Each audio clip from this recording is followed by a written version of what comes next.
Bismillahirrahmanirrahim. Assalamualaikum warahmatullahi wabarakatuh. Apa kabar anak-anak semuanya?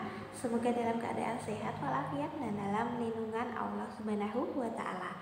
Pada kesempatan hari ini, Ibu akan menjelaskan sebuah materi yang berjudul tentang etika tertib lalu lintas.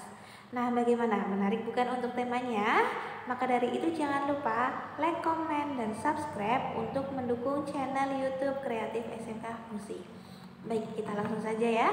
Untuk memulai materi kita hari ini, Ibu akan menjelaskan pengertian dari etika lalu lintas.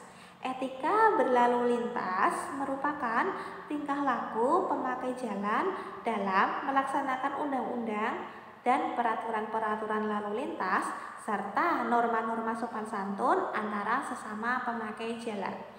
Sedangkan apa pengertian dari kecelakaan lalu lintas? Kecelakaan lalu lintas merupakan suatu peristiwa di jalan yang tidak sengaja melibatkan kendaraan atau pemakai jalan yang dapat mengakibatkan korban manusia atau kerugian harta benda. Nah, itu merupakan pengertian dari etika berlalu lintas dan pengertian dari kecelakaan lalu lintas.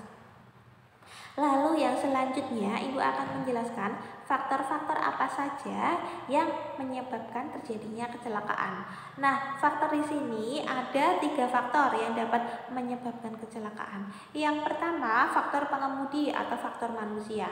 Nah, bagaimana kondisi fisik dengan faktor pengemudi tersebut?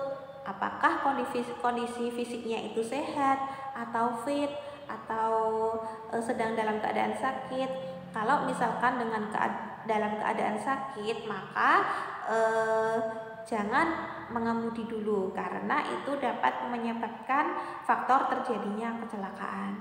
Nah, yang kedua itu faktor kendaraan. Nah, bagaimana kondisi kendaraan tersebut? Apabila kondisinya kendaraan itu baik, maka silakan untuk mengendara.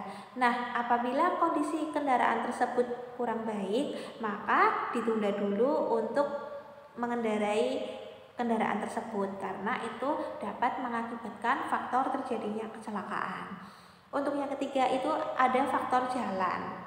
Nah, itu merupakan faktor terjadinya kecelakaan. Yang selanjutnya, Ibu akan menjelaskan apa saja kesiapan untuk mengemudi. Nah, kesiapannya itu yang pertama, kondisi fisik yang prima.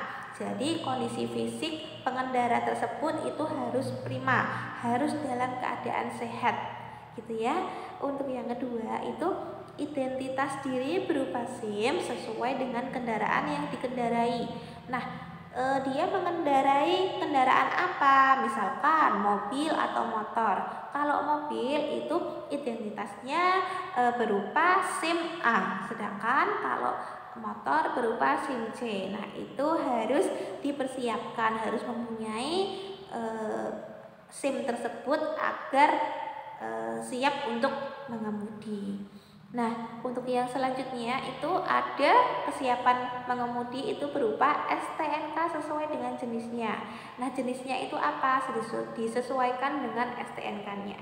Nah, itu merupakan faktor kesiapan dalam mengemudi.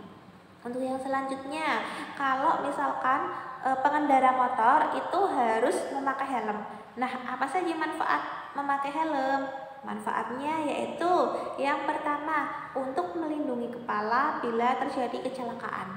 Yang kedua, melindungi kepala dari debu dan kotoran.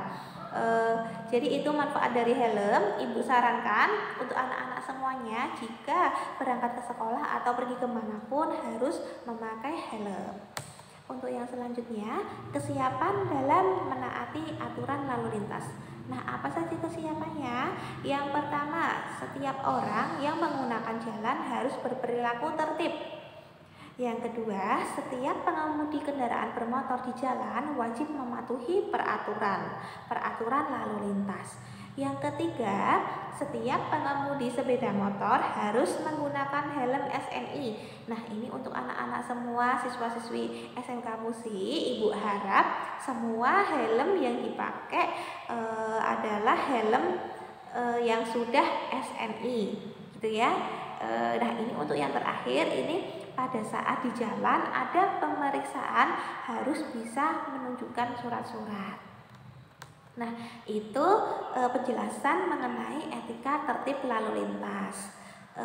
Ada yang ditanyakan tidak? Kalau misalkan nanti ada yang ditanyakan, bisa bertanya melalui kolom komentar. Nanti Ibu jawab di situ. Kalau misalkan tidak, ya bisa seperti biasa melalui WA, bisa tanya melalui WA sama Ibu. Itu ya untuk pertemuan kita hari ini. Ibu akhiri dulu. Jangan lupa terus belajar dan berdoa agar pandemi ini cepat berakhir. Ibu akhiri dulu pertemuan kita hari ini. Wassalamualaikum warahmatullahi wabarakatuh.